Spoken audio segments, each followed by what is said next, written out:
It is the 22nd of June 1941. Operation Barbarossa, German attack to the Soviet Union, has just begun. 138 German divisions, plus allies, are facing 228 Russian divisions. The two largest armies ever fielded in history are now actively fighting each other. So, there were a lot of divisions on the Eastern Front that day, but what is a division? I am the Crow. Welcome to Millennium 7.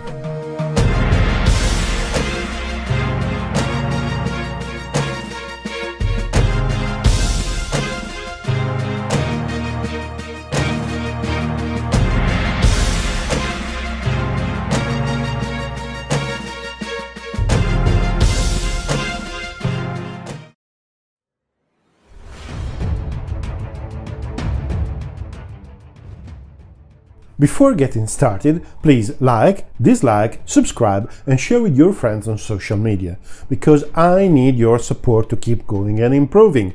Otherwise, if you think that this channel and its author should be erased from the face of the internet, well, then just do nothing.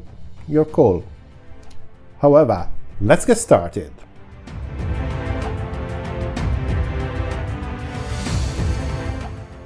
All the major powers approached the First World War with a divisional organization in place. The military analysts at the time assessed the military strength of a country by the number of its divisions. Note that, despite being a combined arms organization, divisions were still mostly of two types, either infantry divisions or cavalry divisions. At the beginning of the war, the most common divisional organization was the square division, with 2 brigades of 2 regiments. The lessons learned from the conflicts at the beginning of the century, like the war between Russia and Japan, had already shown how important was to have appropriate support attached to the division. At the beginning of the war, divisions already had a large complement of support units, like engineers, pioneers, logistic units, communication units, field hospital, and so on.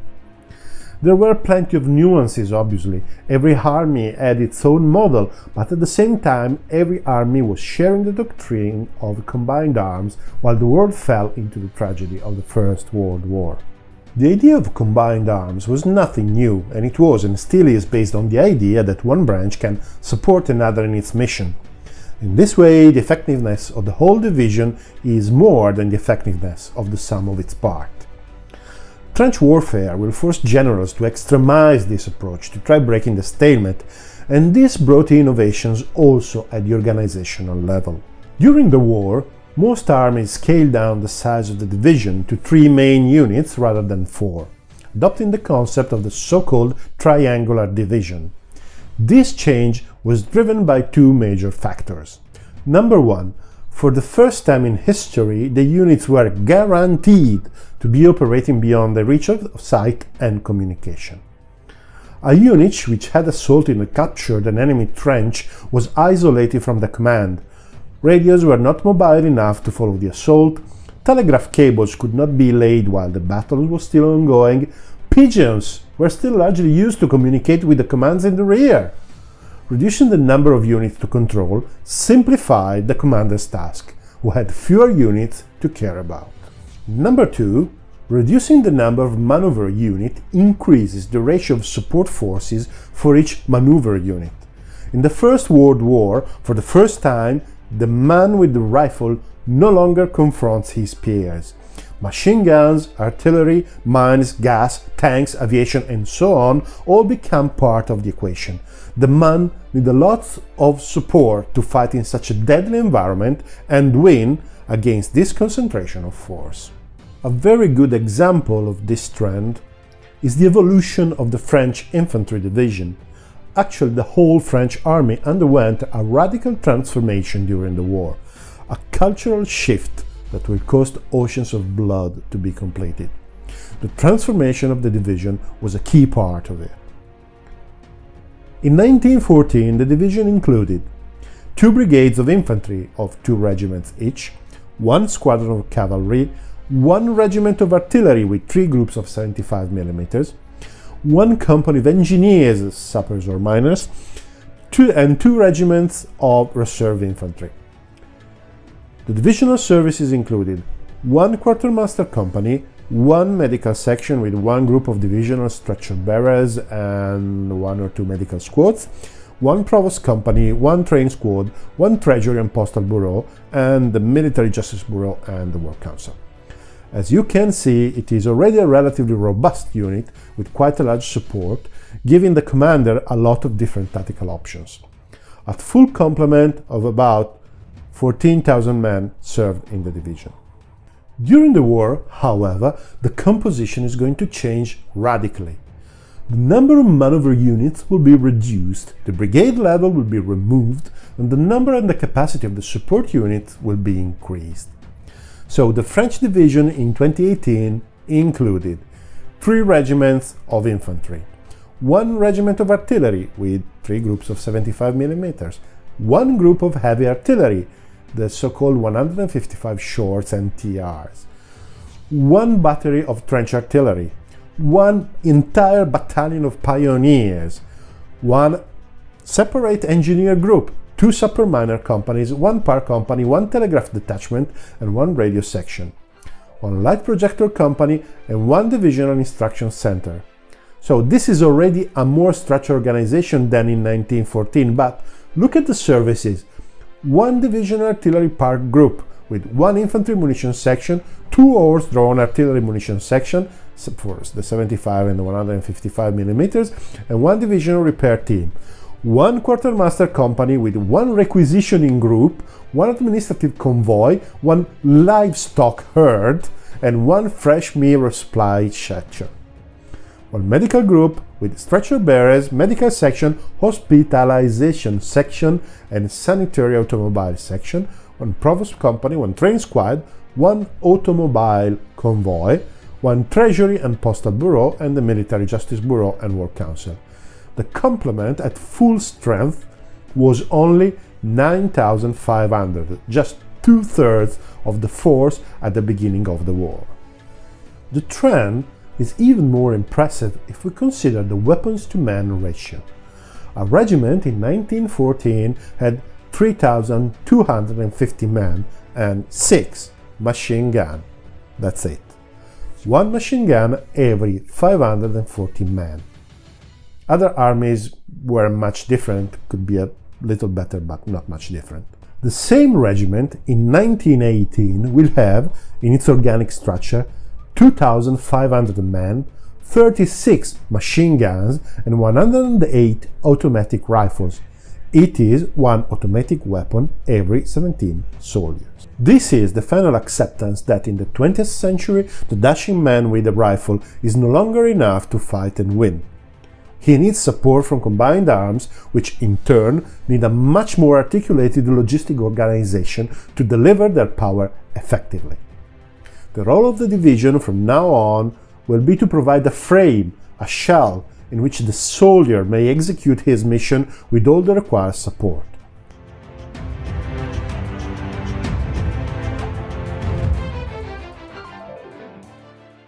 In the years between the 2 wars, the pace of the evolution was obviously slower. However, in Europe, plenty of military thinkers applied their talent to the nature and the organization of the division.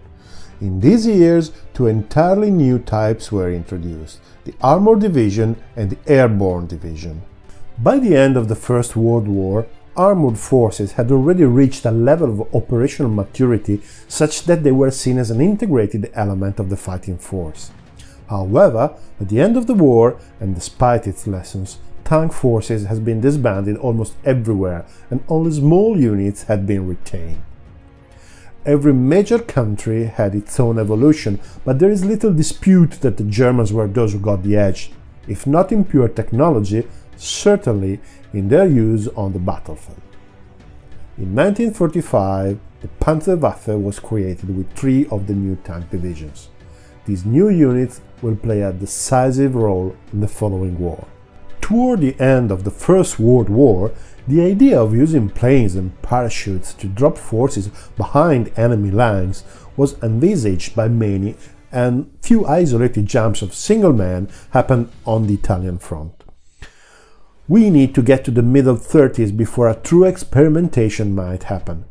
Italy, Soviet Union and Germany led the race, with Soviets quickly becoming capable of corps-level operations.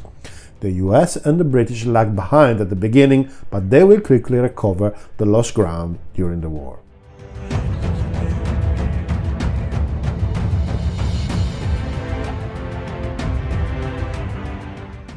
When the second round of the world tragedy started in 1939, all the armies of the world had adopted the division as a staple of their organizations.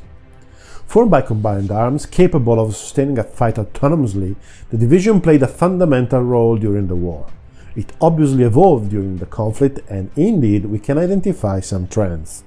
The variety of the divisions grew a lot. In the orders of battle, we find infantry divisions, the most common, but also motorized divisions, fast division, mechanized divisions, armored grenadiers divisions, tank divisions, marine divisions, airborne divisions, paratrooper divisions, light division, artillery division, and so on and so on and so on. Their training and equipment was obviously the discriminating point. Technology advanced very quickly, and constant experimentation was necessary to get the most out of it. Going through the organization of all the main armies would be too long, but we can safely say that the Triangular Division was the most popular organization. 3 regiments of infantry plus a regiment of artillery was pretty much the standard format. The brigade also finally morphed in a combined arms unit, the same size of the regiment and composed by battalions rather than regiments. Not all the armies used it, but it will become more and more important during the war. The evolution of the division was toward lighter units, with fewer maneuver elements for each division or smaller maneuver units. The Germans, for example, will reduce the number of battalions in a regiment from 3 to 2 in 1944. The Americans will introduce a formation tank brigade with just 1 element per mission type, 1 tank battalion, 1 infantry battalion and 1 artillery battalion. The German general Friedrich von Senger-Unterlin, in his memoirs, recalls how the most expert leaders changed the organization on the fly to reduce the size of the fighting units, for example using a company of less than 100 soldiers. The same von Senger tells us about how the division had really become the scaffolding in which the fighting units could actually fight. In his description of the operations on the Eastern Front, he explains how the fighting force now requires an efficient support group and how crucial is this for the division. His 17th Armored Division was often split in a fighting group and a support group, with the second intentionally kept out of harm, well behind the fighting area. What often happened, always according to von Senger, was that the fighting units, tanks or infantry, literally melted away upon contact with the enemy, while the support units remained relatively intact. So, an infantry division of about 17,000 men was considered totally spent after taking only 3,000 or 4,000 losses. In fact, the combat units would have been reduced to half of their size, while the rest of the division organization was still efficient. Then it was refilled to fight till the combat forces were spent, refilled, spent, refilled again and again and again.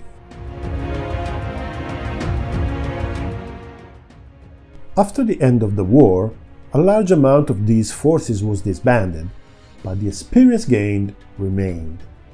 And there was a good reason not to disperse all the knowledge gained during the war, because a new era of confrontation was behind the corner. But this is the subject of the next episode. So, thanks for watching and good night.